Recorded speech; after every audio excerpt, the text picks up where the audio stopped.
আজকে আমরা একাদশ ও দ্বাদশ শ্রেণীর তৃতীয় অধ্যায় সংখ্যা পদ্ধতির কুমিল্লা বোর্ডে এসেছিল 2024 সালে যে প্রশ্নটা, এটা নিয়ে আমরা ডিসকাস করবো। তাহলে এখানে দেখো, অর্ণব লাইব্রেরি থেকে একটি কলম ও একটি বই ক্রয় করলেন। কলমের মূল্য 76 টাকা এবং বইয়ের মূল্য 45 টাকা। তাহলে এখানে দেখো যে অর্ণব একটা লাইব্রেরি থেকে একটা কলম এবং একটা বই কিনেছিল। তাহলে এখানে দেখো যে কলমের মূল্যটা হচ্ছে 76 টাকা, আর এটা যেহেতু এটার বেস হচ্ছে 8, তাহলে এটা আমরা বুঝেছি যে এই মূল্যটা হচ্ছে অক্টালে, এবং বইয়ের মূল্যটা হচ্ছে 45 টাকা। আর এখানে যেহেতু 10 রয়েছে, এটা হচ্ছে দশমিকে, কারণ আমরা জানি যে অক্টালের বেস হচ্ছে 8 এবং দশমিকের বেস হচ্ছে 10।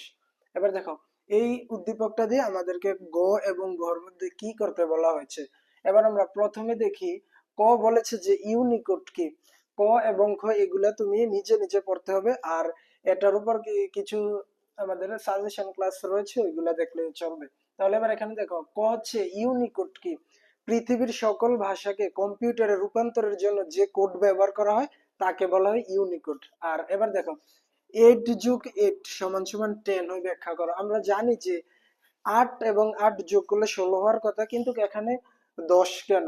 এটা হচ্ছে তোমার বাইনারি যোগের নিয়ম রয়েছে, তারপর অক্টালের নিয়ম রয়েছে, এবং হেক্সাডেসিমেলের যোগের নিয়ম রয়েছে। তাহলে এবার এখানে দেখো যে আমরা 1+1 = 2 হওয়ার কথা, কিন্তু যদি এখানে 10 দেয় তাহলে এটা বুঝবো যে আমরা এটা হচ্ছে বাইনারি যোগের নিয়ম। তারপর 7+1 = 8 হওয়ার কথা, কিন্তু এখানে 10, তাহলে এটা বুঝতে হবে যে এটা হচ্ছে অক্টালের যোগের নিয়ম। আর 9+7 = 16 হওয়ার কথা, কিন্তু এখানে যদি তোমাকে 10 দেয় তাহলে বুঝতে হবে যে এটা হচ্ছে হেক্সাডেসিমেল যোগের নিয়ম। এই সৃজনশীলটা মূলত আমরা যারা আগের ক্লাসগুলো করেছি তাদের জন্য। আর যদি তুমি এই বাইনারি যোগ, অক্টাল যোগ এবং হেক্সাডেসিমেল যোগ না বুঝো, তাহলে তোমাকে এইগুলো আগে বুঝতে হবে। তাহলে এবার দেখো, গয়ের প্রশ্নটা হচ্ছে কলম এবং বইয়ের মোট মূল্যকে হেক্সাডেসিমেলে প্রকাশ করে। তাহলে এখানে যে কলমের মূল্যটা এবং বইয়ের মূল্যটা দুইটা রয়েছে, এই দুইটাকে আগে যোগ করতে হবে। যোগ করার পর যে যোগফলটা আসবে সেটাকে হেক্সাডেসিমেলে প্রকাশ করতে বলা হয়েছে। কিন্তু এখানে দেখো, মোট মূল্যটা আমাকে কোন পদ্ধতিতে নিতে বলা হয়েছে এটা কিন্তু বলা হয়নি। কারণ হয়তো কেউ এটাকে বাইনারির সাহায্যে যোগ করে হেক্সাডেসিমেলে নিবে এবং অক্টাল যোগও করতে পারবে, দশমিক যোগও করতে পারবে, কিন্তু যে যোগফলটা আসবে ওইটাকে কিন্তু তুমি সবাই হেক্সাডেসিমেলে নিতে হবে। যেহেতু এখানে কোন পদ্ধতিতে যোগ করার কথা বলা হয় নাই, সেক্ষেত্রে আমরা যে প্রচলিত নিয়মটা থাকে ওইটার সাহায্যে আমরা যোগ করব। প্রচলিত নিয়মটা হচ্ছে মূলত তোমার দশমিকের যে নিয়মটা, এই নিয়মটা হচ্ছে প্রচলিত। তাহলে কোন পদ্ধতির কথা উল্লেখ না থাকার কারণে আমরা এটাকে দশমিকে যোগ করব। যেহেতু একটা অলরেডি বইয়ের মূল্যটা যেহেতু আমার অলরেডি দশমিকে রয়েছে, সেক্ষেত্রে এটাকে আর দশমিকে নেওয়ার প্রয়োজন নেই। এখানে যে অক্টালটা রয়েছে 76 টাকা, এটাকে আমি ডেসিমেলে নিতে হবে। তাহলে দেখো, গয়ের উত্তরটা হচ্ছে কলমের মূল্যটা, এটা যেহেতু অক্টালে রয়েছে আমি ডেসিমেলে দুইটা যোগ করব, একটা যোগ ডেসিমেলে রয়েছে, সেক্ষেত্রে এটাকে আমি এখন ডেসিমেলে নেব।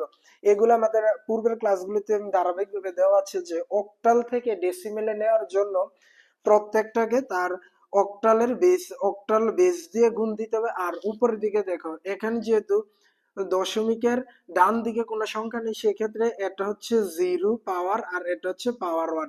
সেক্ষেত্রে দেখো, এখানে এই 7-এর 7 দিলাম। আর যেহেতু আমরা অক্টাল থেকে ডেসিমেলে নেব, সেক্ষেত্রে আমরা বেসটা দিয়ে গুণ দেবো, সেক্ষেত্রে 8 দিয়ে আমরা গুণ দিলাম। আর দেখো, 7-এর উপরে পাওয়ারটা হচ্ছে 1, সেক্ষেত্রে এখানে আমরা 1 দিয়ে দিলাম। আর এগুলো সবগুলো যোগ হবে, তাহলে যোগ।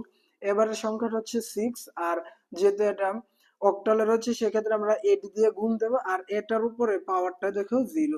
যদি দশমিকের পরে এদিকে আরো সংখ্যা থাকবে, তাহলে ওইগুলোর উপরে -1, -2, -3 এইরকম পাওয়ার গুলা বসানো। যেমন মনে করো 76.13, তাহলে সেক্ষেত্রে এটা হচ্ছে 0, এটা হচ্ছে 1, এটার পাওয়ার -1, এটার পাওয়ার -2। তাহলে আমার যেহেতু এখানে দশমিকের কোনো সংখ্যা নেই, সেক্ষেত্রে আমি শুধুমাত্র শূন্য সহ প্লাসের দিকে আনবো।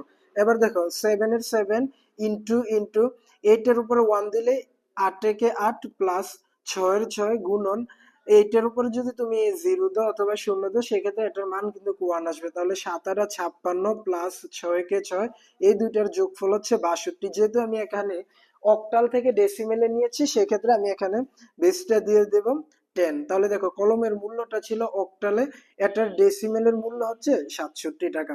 এবার দেখো দুইটা মূল্য আগে আমি মোট মূল্য করতে হবে, তাহলে মোট যেহেতু অবশ্যই আমি এই দুইটাকে যোগ করতে হবে। তাহলে এবার দেখো কলমের মূল্য দুটোটাই কিন্তু আমি ডেসিমেলে নিয়ে যাচ্ছি। তাহলে এখানে কলমের মূল্যটা হচ্ছে 87 টাকা, বইয়ের মূল্যটা 67 টাকা, আর বইয়ের মূল্যটা অলরেডি দেওয়া আছে যে 45 টাকা। তাহলে এই দুইটার যোগফল হচ্ছে 107 টাকা।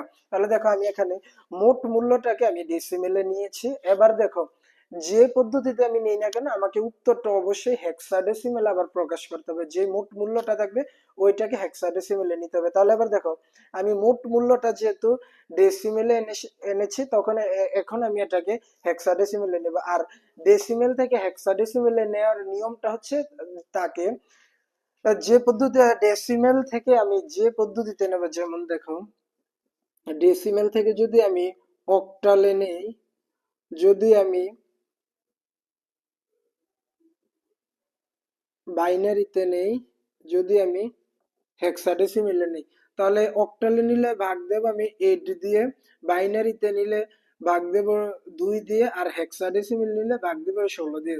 তাহলে যেহেতু আমাকে হেক্সাডেসিমেলে নিতে বলা হয়েছে, সেক্ষেত্রে দেখো আমি 107 কে আমি 16 দিয়ে ভাগ দেবো। যদি আমি 16 একে 16, 16 দুগুণে 32 এইভাবে মিলাবো, আমি দেখবো যে 107 পর্যন্ত সমান সমান হয় কিনা, অথবা তার চেয়ে ছোট বড় হওয়া যাবে না। এখন আমি 16-র সাথে যদি 7 দিয়ে গুণ দিয়ে 112 হয়ে যায়, বড় হয়ে যায়, সেক্ষেত্রে আমি 16-কে 6 দিয়ে গুণ দিবে, তাহলে সেক্ষেত্রে এখানে 96 আসবে। দেখো 107 থেকে 96টা যদি বাদ যায়, তাহলে 97, 98, 99, 100, 1 2 3 4 5 6 7। তাহলে দেখো অবশিষ্ট থাকে 1 2 3 4 5 6 7 8 9 10 11।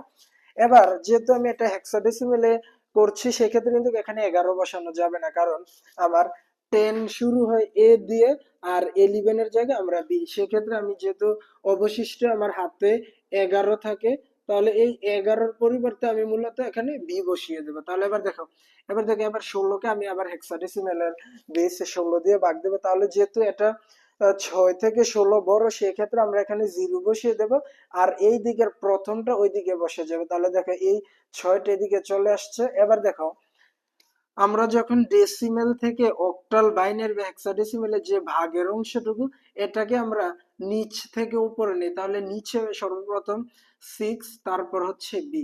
তাহলে এটাকে যেহেতু আমি হেক্সাডেসিমেলে নিয়েছি, সেক্ষেত্রে আমাকে এখানে বাইনারি, এখানে বেসটা দিতে হবে 16। এটা হচ্ছে মূলত আমার কলম এবং বইয়ের মোট মূল্যের হেক্সাডেসিমেলে প্রকাশটা হচ্ছে 6b।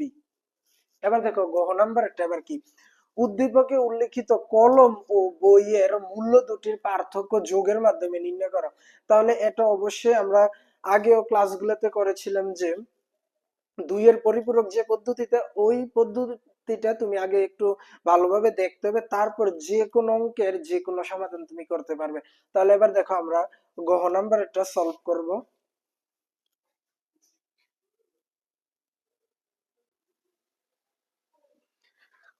এবার দেখো এখানে গহের প্রশ্নটা হচ্ছে যে উদ্দীপকে উল্লেখিত কলম ও বইয়ের মূল্য দুটির পার্থক্য যোগের মাধ্যমে নির্ণয় করো। তাহলে এটা হচ্ছে মূলত 2 এর পরিপূরকের সাহায্যে এই যোগটা আমরা করব। 2 এর পরিপূরকের সাহায্যে যে করার জন্য দুটোটা মূল্যকে আমাকে অবশ্যই সর্বপ্রথম বাইনারিতে নিতে হবে। তাহলে দেখো একটা রয়েছে অক্টালে, আরেকটা রয়েছে ডেসিমেলে। তাহলে সেই ক্ষেত্রে দেখো আমি কলমের মূল্যটা যেহেতু অক্টালে রয়েছে, সেটাকে আগে আমি বাইনারিতে নিতে হবে। তাহলে বাইনারিতে নেওয়ার জন্য, অক্টাল থেকে বাইনারিতে নেওয়ার জন্য নিয়মটা হচ্ছে যে অক্টালের যে সংখ্যাগুলো থাকবে এগুলোর বাইনারি মান, যেমন 6-এর বাইনারি মান হচ্ছে, আর বিট নিব আমরা 3 বিট করে। অক্টালের জন্য আমরা বিট নিব, অক্টালের জন্য বিট নিব 3 বিট, আর হেক্সাডেসিমেলের জন্য আমরা বিট নিব 4 বিট। এটা মনে রাখতে হবে। তাহলে দেখো এবার এখানে 6-এর বাইনারি মানটা হচ্ছে 1 10 11 100 101 110। তাহলে দেখো 6-এর মানটা হচ্ছে কত, 110, আর 7-এরটা হচ্ছে 110-এর পরে হচ্ছে 111। তাহলে 6-এর বাইনারি মান হচ্ছে 110, আর 7-এর বাইনারি মান হচ্ছে 111। তাহলে দেখো এই সবগুলোকে একত্রে আমরা বসিয়ে আমরা তার সাথে আমরা বাইনারি বেসটা 2 দিয়ে দিলাম। তাহলে এটা হচ্ছে কলমের বাইনারি মান। এবার আমার বইয়ের যে মূল্যটা রয়েছে, এটাকেও আমি আবার বাইনারিতে নিতে হবে। তাহলে দেখো বইয়ের মূল্য হচ্ছে 45 টাকা, এটা ডেসিমেলে রয়েছে, আমাকে বাইনারিতে নেওয়ার জন্য ডেসিমেল থেকে বাইনারিতে নেওয়ার নিয়মটা হচ্ছে ভাগের সাহায্যে নিতে হবে। আর ভাগ করব আমরা যে পদ্ধতিতে নেব ওই পদ্ধতির বেস দিয়ে ভাগ দেবো। যেহেতু আমি ডেসিমেল থেকে বাইনারিতে নেব আর বাইনারির বেস হচ্ছে 2, সেক্ষেত্রে এই 45কে আমি 2 দিয়ে ভাগ দেবো। তাহলে দেখো 22 দুগুণে 44, 23 দুগুণে 46, যেটা 45 থেকে বড় হয়েছে, সেক্ষেত্রে আমি 22 দুগুণে 44 আর অতি হাতে থাকে 1। এবার দেখো, এবার এই এই 22কে আমি আবার 2 দিয়ে ভাগ দেবো। এটা কিন্তু মিলে যায় 11 দুগুণে, দেখো 11 দুগুণে 22, আর যেহেতু হাতে আর থাকে না সেক্ষেত্রে এখানে 0। এবার 11কে আমি আবার 2 দিয়ে ভাগ দেবো। 5 দুগুণে 10, 6 দুগুণে 12 বড় হয়েছে, সেক্ষেত্রে 5 দুগুণে 10, হাতে থাকে 1। এবার এই 5কে আমি আবার 2 দিয়ে ভাগ দেবো। 2 দুগুণে 4, হাতে থাকে 1। 2 একে 2 মিলে যায়, সেক্ষেত্রে 0। এবার যেহেতু দেখো এখানে এই 2 থেকে এটা ছোট, সেক্ষেত্রে এখানে আমরা 0 বসিয়ে দেবো আর এখানে 1 বসিয়ে দেবো। আর ভগ্নাংশের যে ভগ্নাংশটা আমরা যেটা করব, এটা নিচ থেকে উপরে যায়। তাহলে দেখো 1011101, এটা হচ্ছে আমার বইয়ের মূল্য। এবার দেখো, এখন কিন্তু আমি প্রথম ধাপের কাজটা করেছি, যে যে দুটোটা মূল্যকে আমি বাইনারিতে এনেছি। যদি কখনো এমন দেখো যে একটা মূল্য বা একটা দাম তোমার বাইনারিতে দেওয়া থাকে, তাহলে ওইটাকে আর নেওয়ার প্রয়োজন নেই। যেগুলো অন্য পদ্ধতিতে থাকবে ওইগুলোকে তোমাকে সর্বপ্রথম বাইনারিতে আনতে হবে। তাহলে দেখো, দুইটা মূল্য আমার অক্টাল এবং ডেসিমেলে ছিল, এটাকে আমি বাইনারিতে আনলাম। কলমের মূল্য বাইনারিতে আনলাম, আর বইয়ের মূল্য বাইনারিতে আনলাম। এবার দেখো, এই দুইটার মধ্যে যেটার মূল্যটা ছোট থাকবে ওইটার আমি 2 এর পরিপূরক করব। তাহলে এবার দেখো, আরেকটা দেখো, এখানে কিন্তু চিহ্ন বিট আমার এখানে কিন্তু দুটোটাই প্লাসের, কারণ এখানে কোনো মাইনাস নাই। মাইনাসের জন্য আমরা চিহ্ন বিট 1 ব্যবহার করি, আর প্লাসের জন্য 0 ব্যবহার করব। তাহলে দেখো, এখানে যেহেতু 2 4 6, 2 4 6, সর্বোচ্চ 6টি রয়েছে, তাহলে এখানে আমরা 2 এর পরিপূরক করব 8 বিটের। যদি 8টা অথবা 9টা বাইনারি মান হয়ে থাকে, তাহলে তখন কিন্তু 16 বিটের কাজ করতে হবে। আর যেহেতু এখানে 7 পর্যন্ত সর্বোচ্চ বাইনারি মানগুলো যদি সর্বোচ্চ 7টা থাকে, 1 2 3 4 5 6টা, 1 2 3 4 5 6টা থাকলে দেখো, যদি 6টা বা 7টা পর্যন্ত থাকে, তাহলে 8 বিটের কাজ করতে হবে। 8 বিটের কাজ করতে হবে।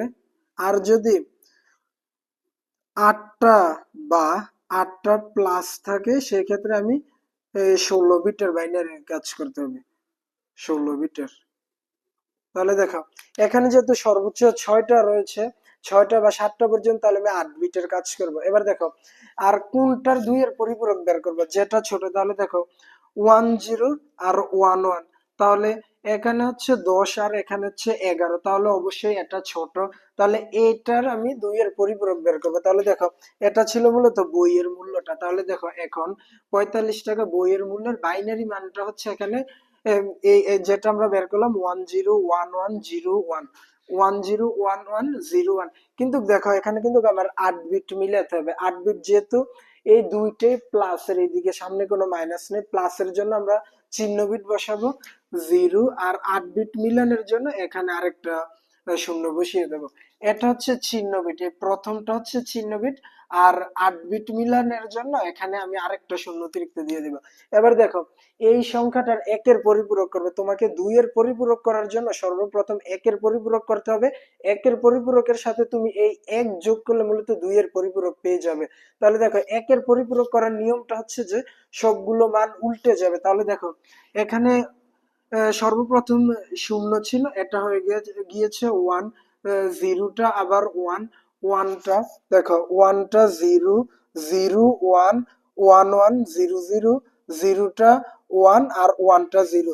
সহজ ভাষা একবার কথাটা হচ্ছে যে তুমি যখন ওই চিহ্ন বিৎস বাইনারি মানগুলোকে যদি 1 এর পরিপূরকে নিতে চাও, তাহলে সংখ্যাগুলোকে উল্টিয়ে দেবে, 0 কে 1 বানিয়ে দেবে আর 1 কে 0 বানিয়ে দেবে। তাহলে এবার আমি 1 এর পরিপূরক এটা বের করলাম। এবার 1 এর পরিপূরকের সাথে দেখো 1 যোগ করলে মূলত 1 যোগ করলে মূলত আমি এখানে এই 2 এর পরিপূরক পেয়ে যাবে। তাহলে দেখো, যোগ 1 দিলাম, এটা হচ্ছে বাইনারি যোগ, 0 1 এ 1, 1 এর 1, 0 0 0 0, 1 এর 1, 0 0 1 1 1 1। এটা হচ্ছে মূলত 45 টাকার বা বইয়ের মূল্যের এটা হচ্ছে 2 এর পরিপূরক। এবার দেখো আমার কাজটা হচ্ছে যে 2 এর পরিপূরকের সাহায্যে যে মানটা বেরোবে এটার সাথে আমি আবার আগের যে কলমের মূল্যের বাইনারি মানটা রয়েছে এটা বসিয়ে দেবো। তাহলে এবার দেখো এটা হচ্ছে তুমি উপরে বা নিচে দিতে পারবে, কোনো সমস্যা নেই। তাহলে দেখো এখানে 45 টাকা, এখানে 45 টাকা হচ্ছে বইয়ের মূল্যটা আমি এখানে দিয়ে দিলাম 11010011 11010011। আর এটা হচ্ছে যে আমার যে কলমের যে মূল্যটা, এখানে দেখো 6টা 1 2 3 4 5 6 বিটটা কিন্তু আমাকে টোটাল 8 বিট করতে হবে। তাহলে সেক্ষেত্রে আমি দেখো এই যে এগুলা আমি 0 এবং 0 মিলিয়ে আমি 8 বিট করেছি। তাহলে এবার দেখো 1 2 3 4 5 6 7 8টা। তাহলে এবার উভয় দুইটা যদি বাইনারিতে বের করি, যেটা ছোট তার পরিপূরকের সাথে ওইটার বাইনারি মানগুলো আমরা যোগ করে দেব। যোগের সাহায্যে মূলত আমরা সংখ্যা দুটির পার্থক্য নির্ণয় করব।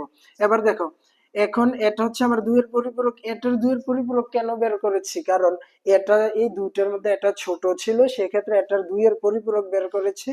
আর এখন আমি আগের যে বাইনারি মানটা রয়েছে বড় বাইনারি মানটা এটা বসিয়ে দিলাম। আর যেহেতু আমার 8 বিটের কাজটা করতে হবে, সেক্ষেত্রে আমি এখানে দুইটা শূন্য বসিয়ে দিলাম। এবার দেখো আমি যোগ করি 0 শূন্য একে এক, একে একে 10, 10-এর শূন্য হাতে থাকে, দেখো হাতে থাকে 1, একে একে 10-এর শূন্য হাতে থাকে 1, একে একে 10-এর শূন্য হাতে থাকে 1, এক তিনটা একের দেখো 1 যোগ 1 যোগ 1 সমান সমান হচ্ছে কত, 11। কারণ এই দুইটার মান তিনটা এক যদি আমি যোগ করি উত্তরটা হয় 3, কিন্তু 3 এর বাইনারি মান হচ্ছে 1 10 11। তাহলে দেখো সেক্ষেত্রে তিনটা ওয়ানের মান হচ্ছে 11 এবং এখানে অতিরিক্ত ওয়ান থাকে। তাহলে একে একে 10-এর শূন্য হাতে থাকে এক, একে একে 10-এর শূন্য হাতে থাকে এক, একে একে এই যে আমি এখানে 10 বসিয়ে দিলাম। কিন্তু আমার এই অঙ্কটা কিন্তু 8 বিটের অঙ্ক। 8 বিটের যে অতিরিক্ত বেরোবে ওইটাকে আমরা বলি ক্যারি বিট। তাহলে দেখো 1 2 3 4 5 6 7 8, এই এই ওয়ানটা হচ্ছে ক্যারি বিট। এই ক্যারি বিট কিন্তু আমাদের গণনা আসে না, তাহলে 1 ক্যারি বিট বাদ যা আমরা এখানে লিখবো। সুতরাং ক্যারি বিটটা বাদ দিলে আমার এখানে থাকে 0 0 0 1 0 0 0 1।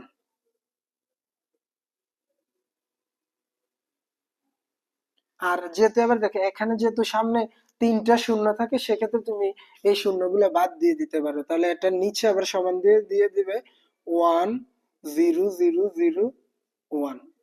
এটা হচ্ছে মূলত আমরা নিচে আবার লিখে দেবো। সুতরাং কলম এবং বইয়ের মূল্য দুটির পার্থক্য হলো 1001। এটা হচ্ছে বাইনারি সাহায্যে। তাহলে দেখো আমি আবার কি বলি, যে উদ্দীপকে উল্লেখিত কলম ও বইয়ের মূল্য দুটির পার্থক্য যোগের মাধ্যমে নির্ণয় করো। তাহলে এই কাজটা মূলত 2 এর পরিপূরক। 2 এর পরিপূরক করার জন্য সর্বপ্রথম তোমার কাজটা হচ্ছে যে তোমার যে মূল্যটা দেওয়া থাকবে এটাকে সর্বপ্রথম তোমাকে বাইনারিতে নিতে হবে। আমার এখানে একটা অক্টালে ছিল, আরেকটা ছিল তোমার ডেসিমেলে। তো ওই দুইটাকে আমি বাইনারিতে রূপান্তর করেছি। এই রূপান্তর গুলো কিন্তু তোমাকে পূর্বের ধারাবাহিক ক্লাসগুলো করতে হবে, যে কিভাবে কোন পদ্ধতি থেকে কোন পদ্ধতিতে কিভাবে নিতে হয়। তাহলে দুইটার বাইনারি মান আমি পেলাম। এবার বাইনারি মানের মধ্যে যেটা ছোট থাকবে ওইটার 2 এর পরিপূরক আমরা বের করবো। তাহলে যদি 45 টাকাটা ছোট ছিল, সেক্ষেত্রে এখানে আমি 2 এর পরিপূরক বের করলাম। 2 এর পরিপূরক বের করে ওইটার বাইনারি মানটা আমরা যোগ করে দেবো। যোগ করে দেওয়ার পর যেটা বের হবে এটাই মূলত হচ্ছে পার্থক্য, কারণ 2 এর পরিপূরক করা হয় তোমার যোগের সাহায্যে।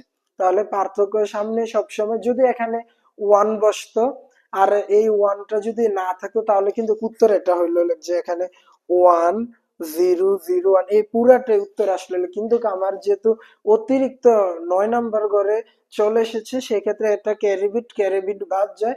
আর যেহেতু আমরা জানি সামনের শূন্যের দাম নাই, সেক্ষেত্রে এখানে সামনের শূন্যগুলো বাদ দিয়ে রইল 1001। এটা হচ্ছে মূলত কলম এবং বইয়ের মূল্য দুটির পার্থক্য। এটা হচ্ছে তোমাকে শুধুমাত্র নিয়মগুলো জানতে হবে। বোর্ড কোশ্চেনের মধ্যে কিন্তু খুবও আসেন, এগুলো নিয়ম তোমাকে জানতে হবে। নিয়ম করার মাধ্যমে যে কোনো কোশ্চেন তুমি সলভ করতে পারবে। এটা কিন্তু কুমিল্লা বোর্ড 2024 এসেছিল। ধন্যবাদ সবাইকে।